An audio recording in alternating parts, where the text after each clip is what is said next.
बिहार में पॉलिटिकल सरगर्मी बहुत तेज़ है और इन सब के बीच एक और मुद्दे को लेकर इस वक्त चर्चा के लिए हम पहुंच चुके हैं, आपके सामने मौजूद हैं। देखिए, आज बातचीत का विषय जेडीयू है, नीतीश कुमार हैं।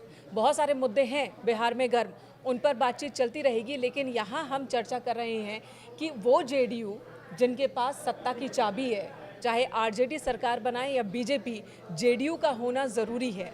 ऐसा लगता है कि नीतीश नहीं तो कुछ नहीं, लेकिन अब कहा यह जा रहा है कि ये चुनाव नीतीश बाबू का आखिरी चुनाव हो सकता है। ऐसा क्यों कहा जा रहा है? क्या सच में ऐसा है? देखिए मेनका, सबसे पहले तो आपको ये सब्जेक्ट चुनने के लिए धन्यवाद। बिहार में आज की तारीख में हर एक मतदाता के मन में ये सवाल उठ रहा है कि क्या ये नीतीश का आखिरी चुनाव है। हालांकि ये चीज़ पहले भी 2020 चुनाव से पहले भी नीतीश ने उन्होंने खुद ही एक इमोशनल दाव खेला था कि ये मेरा आखिरी चुनाव है, आखिरी बार आप वो कर दीजिए।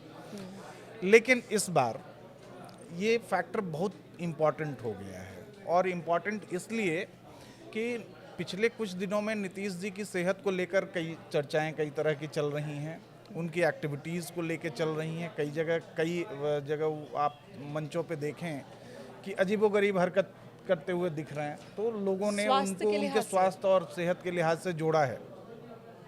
तो मुझे लगता है कि वाकई ये चुनाव जो है, हालांकि नीतीश खुद विधानसभा चुनाव नहीं लड़े हैं पिछले उसमें, अभी वो एमएलसी हैं, मेंबर ऑफ लेजिस्लेटिव काउंसिल, मतलब विधान परिषद के सदस्य हैं, लेकिन उनकी अगुवाई में ये आखिरी चुनाव हो सकता है जेडीयू का।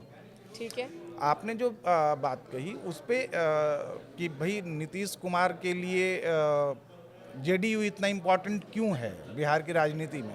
आप 2010 के चुनाव से अगर देखें तो 2010 में जेडीयू ऑल टाइम हाई पे थी, 115 सीटें जेडीयू ने जीती थी। बीजेपी उनके गठबंधन में थी, 91 सीट्स बीजेपी की थी। आउट ऑफ 243, 206 एक एनडीए गठबंधन को मिला। 2015 में वो बीजेपी से अलग हटके उन्होंने चुनाव लड़ा था आरजेडी के साथ, आरजेडी और कांग्रेस के साथ मिलके। तब भी उनका परफॉर्मेंस डाउन हुआ था, लेकिन ठीक था। पिछली बार 2020 में जब वो आए वापस एनडीए के साथ, तो पिछली बार 43 सीटों पे सिमट के रह गए हैं। और पिछली बार उन्होंने इन सारी चीज़ों को भांपते हुए ये एक इमोशनल कार्ड तो नहीं कह रहे हैं कि जेडीयू नीतीश कुमार के स्वास्थ्य के साथ साथ जेडीयू का स्वास्थ्य भी खराब हो रहा है? देखिए, पॉलिटिकल हल्के में ये चर्चा तो जरूर है कि नीतीश नहीं तो जेडीयू नहीं। नीतीश अगर सक्रिय राजनीति से बाहर हो जाते हैं, संन्यास ले लेते हैं, तो जेडीयू के भविष्य को लेकर भी तरह तरह की चर्चाएं हैं। वो विषय हम किसी और दिन डिस्कस करेंगे। वो एक अलग विषय है कि जेडीयू का भविष्य क्या होगा।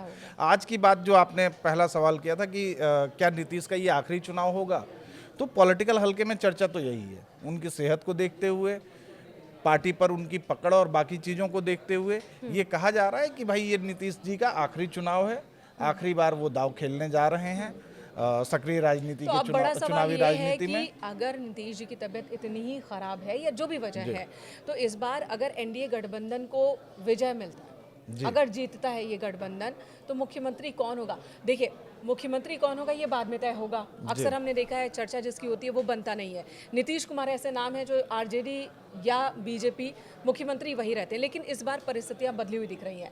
हमने देखा बीजेपी दफ्तर पर, जेडीयू दफ्तर पर जो पोस्टर लग रहे हैं, जेडीयू दफ्तर पर नरेंद्र मोदी दिख रहे हैं, बीजेपी दफ्तर पर नीतीश कुमार दिख रहे हैं। इससे अच्छा गठबंधन तो हो ही नहीं सकता।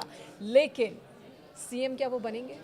जी देखिए, अभी तक मतलब गठबंधन की राजनीति है और बीजेपी के बड़े नेताओं ने भी अभी तक जो संकेत दिए हैं या जो रैलियों के मंच से कहा गया है, उसमें यही है कि हम नीतीश जी की अगुवाई में चुनाव लड़ेंगे जी। नतीजों के बाद मुख्यमंत्री कौन होगा या नतीजों के बाद चेहरा कौन होगा, इस पर किसी की तरफ से कुछ नहीं कहा गया है। जेडीयू ये मानती है कि वो नीतीश की अगुवाई में लड़ रहे हैं, और अगर जीते तो नीतीश मुख्यमंत्री बनेंगे। लेकिन क्या बीजेपी मान रही है इस बात को? यही तो अभी तक का जो सवाल है कि 2020 के गठबंधन को अगर आप देखें, 2020 में जब बीजेपी और नीतीश जी का गठबंधन चुनाव में आया, तो उस समय भी ये कहा जा रहा था कि भाई बीजेपी बिग ब्रदर, आंकड़ों के हिसाब से बीजेपी बिग ब्रदर है, लेकिन profile wise Nitish big brother है। भाई 43 सीटें हैं नीतीश जी के पास, वो मुख्यमंत्री हैं। 74 सीटें बीजेपी के पास है, वो 2 डिप्टी सीएम में खुश हैं। बिल्कुल। और लेकिन 2022 में जब यही 20 के बाद का गठबंधन तोड़ के नीतीश जी तेजस्वी के साथ गए थे, उसके बाद अमित शाह की एक रैली मुझे याद आती है, पॉलिटिकल रैली ही थी। अमित शाह जी ने ये कहा था कि 2025 में बिहार का मुख्यमंत्री भाजपा का होगा। मतलब ये संकेत साफ है, जी संकेत साफ है कि इस बार भी हम गठबंधन में अगर चुनाव लड़ रहे हैं तो भी, या अकेले लड़ रहे ये हैं तो कौन सी भी। रैली थी? ये 2022-23 की रैली है। एग्जैक्टली जगह कौन सी थी ये मुझे ध्यान नहीं है, लेकिन तब बिहार ये की एक गठबंधन टूट गया था। गठबंधन टूट गया था। नीतीश जी 2020 का चुनाव जो है वो एनडीए के साथ लड़े थे और 2022 में वो तेजस्वी के साथ आ गए, बिल्कुल। जो 2024 जनवरी तक चला था जो देखिए, गठबंधन। नीतीश जी तो जाने ही जाते हैं कभी इधर, बस मुख्यमंत्री की कुर्सी चाहिए। कुर्सी चाहिए। अगर इस बार रिकॉर्ड कुर्सी टाइम नहीं 9 बार मुख्यमंत्री पद की शपथ ले चुके हैं जी, और इस आपको बार एक अगर चीज और कुर्सी बताऊं, नहीं मिली तो क्या रहेंगे साथ? अब ये तो संख्या बल बताएगा उस समय कि वो सरकार उनको मिल कहाँ से रहा है। मतलब बीजेपी की तरफ से उनको मुख्यमंत्री पद मिल रहा है या आरजेडी की तरफ से मिल रहा है। लेकिन अब मुझे नहीं लगता, धीरे धीरे नीतीश जी भी जैसे जैसे मतलब अपनी सेहत और बाकी चीज़ों को देखते हुए अपने को एक श्रिंक कर रहे हैं, वो मतलब एक कहिए कि सेल में अपने को ढाल रहे हैं। तो मुझे लगता नहीं है कि 2025 के चुनाव के बाद वो बहुत सक्रिय भूमिका निभाएंगे। हो सकता है मेंटोर की भूमिका निभाएं। अब यहाँ से 2 सवाल उठते जी। हैं कि अगर नीतीश सक्रिय भूमिका नहीं निभाते तो क्या बीजेपी के पास कोई ऑप्शन है? क्या जेडीयू के पास कोई सेकंड लाइन ऑप्शन है? क्या किसी ऐसे नाम पर सहमति बन सकती है जिसके लिए नीतीश जी राजी हों? ऐसा नाम कहाँ है बीजेपी के पास? मेन का बीजेपी हमेशा अपने सरप्राइजेज के लिए जानी जाती है। लेकिन बिहार की स्थिति तो चाहे थोड़ी अलग है। वो हरियाणा हो, चाहे वो महाराष्ट्र हो या कोई अदर स्टेट आप ले लीजिए। आप अब तक अगर देखेंगे तो 2014 के बाद से बीजेपी ने हर जगह सरप्राइज किया है। जी। और एक फैक्टर आप देखिए ना, बिहार में अभी आप किसी कोई एक चेहरा बताइए बीजेपी का जो बीजेपी ने जिसको सबसे ज़्यादा प्रमोट किया हो। कोई ऐसा चेहरा नहीं कोई है, चेहरा सब बराबर हैं। एक पायदान से सब चढ़ना शुरू कर रहे हैं।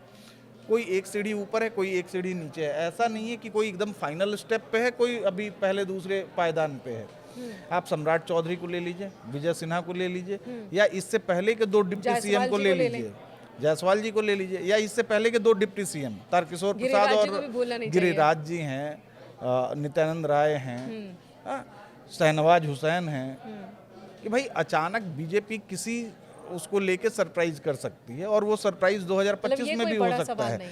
मैं बीजेपी की एक स्ट्रैटेजी बता रहा हूँ। देखिए, बीजेपी अभी चेहरे पर सोच ही नहीं रही है, बस जीतना है। अभी बीजेपी का टारगेट 1 पॉइंट एजेंडा है कि हमें 2025 का बिहार इलेक्शन जीतना है और बड़े मार्जिन से जीतना है। जो उनका अब तक का 91 का जो बेस्ट परफॉर्मेंस रहा है उसको आगे बढ़ाना है, उस मार्क को क्रॉस करना है, 91 से बड़ा करना है।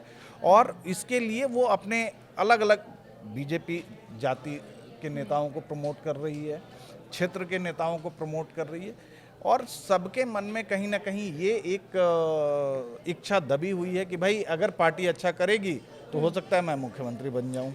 लेकिन ये पॉजिटिव भी है, नेगेटिव भी है। पॉजिटिव इस सेंस में कि वो अपनी पूरी ताकत लगाएंगे चुनाव जीतने के लिए, जिताने के लिए पार्टी को, और नेगेटिव इसलिए कि हो सकता है कि उसके बाद मनमुटाव हो जाए, लेकिन वो परिस्थिति बीजेपी छोड़ती नहीं है, कंट्रोल कर लेती है। और सत्ता जहां है तो फिर सुलह समझौते हो ही जाते हैं।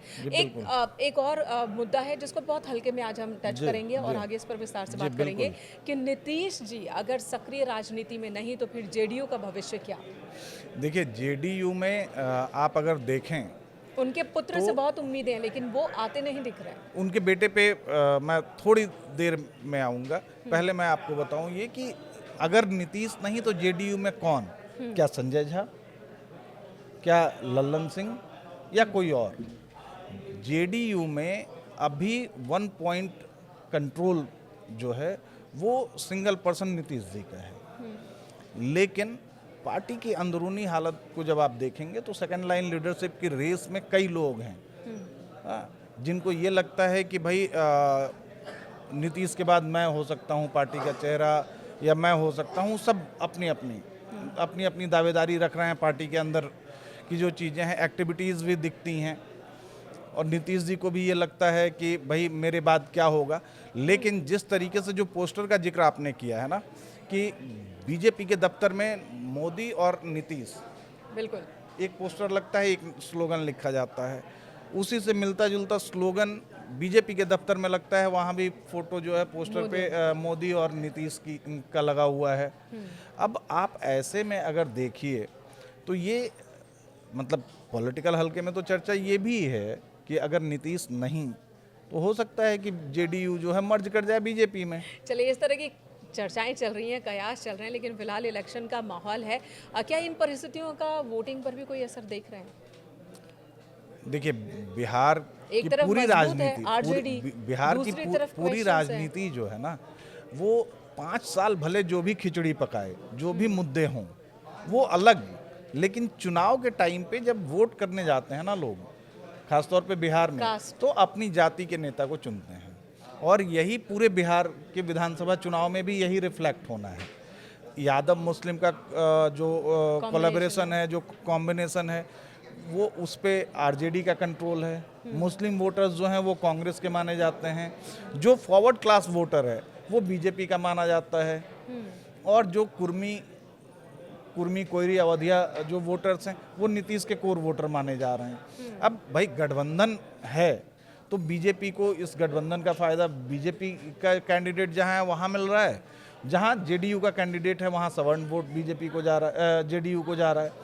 तो ऐसे में मुझे ये एक आशंका तो है कि अगर नीतीश के चेहरे को लेकर कोई सवाल चुनाव या वोटिंग से पहले उठता है तो इसका नुकसान हो सकता है। और यही वजह है कि बीजेपी भी अपनी तरफ से नीतीश के चेहरे को पोस्टर्स पर जगह दे रही है कि उनके वोटर्स में कहीं पर भी ये संदेश ना जाए कि कोई कंफ्यूजन है, कोई इसे लेकर कोई वहाँ पर की स्थिति है, ऐसी कोई स्थिति है, ऐसा मैसेज ना जाए, ये कोशिश की जा रही है। बिल्कुल कोशिश की जा रही है, ये दोनों तरफ से। जेडीयू भी ये साबित करने में या ये बताने में लगी हुई है कि भाई गठबंधन में ऑल इज वेल, बीजेपी भी ये बता रही है, लेकिन मुख्यमंत्री कौन होगा इस चेहरे पर अभी तक बीजेपी की तरफ से कुछ नहीं कहा गया है। अभी कुछ दिन पहले महागठबंधन ये क्लियर कर दिया कि तेजस्वी हमारे नेता हैं, लेकिन एनडीए की ओर से ये माना जा रहा है कि नीतीश ही चेहरा होंगे, लेकिन कोई कह नहीं। महागठबंधन में देखिए, मेनका महागठबंधन और एनडीए में एक फर्क है। महागठबंधन में एक ऐसी पार्टी है बिहार में खास तौर पे जो एक परिवार की पार्टी है और वो बिग ब्रदर है। भाई महागठबंधन में कांग्रेस है, आरजेडी है और कुछ लेफ्ट की पार्टियां हैं जिनका कि कोई वजूद आप कह लीजिए कि ये 1-2 सीटों पे है या कहीं नहीं भी है। तो जो तेजस्वी कहेंगे वही वो पार्टी मानेगी, वही पार्टी का फरमान होगा। तो तेजस्वी को भाई आरजेडी ने प्रमोट कर दिया है, जो उनके सामने एक दूसरा हर्डल था परिवार की तरफ से, उसको तो किनारे लगा ही दिया गया ना। बिल्कुल। अब आप जो एक चीज़ इस पे मैं जोड़ूं कि राजनाथ जी अभी कुछ दिन पहले पटना में थे। पटना में कार्यकर्ताओं का ही सम्मेलन था, पार्टी के पदाधिकारियों का था। उसमें भी राजनाथ जी ने भी ये क्लियर किया है कि चुनाव हम नीतीश जी की अगुवाई में लड़ेंगे, मुख्यमंत्री कौन होगा इस पे चुप्पी साध रखी है। ये स्टाइल भी है, ये स्टाइल भी है, बीजेपी का स्टाइल है। बीजेपी के लिए अगर कहा जाए तो एक ही चेहरा है जी, मोदी जी, जिनके नाम पे चाहे लोकसभा हो या विधानसभा के चुनाव हो, बीजेपी सिर्फ मोदी के चेहरे पे लड़ती है।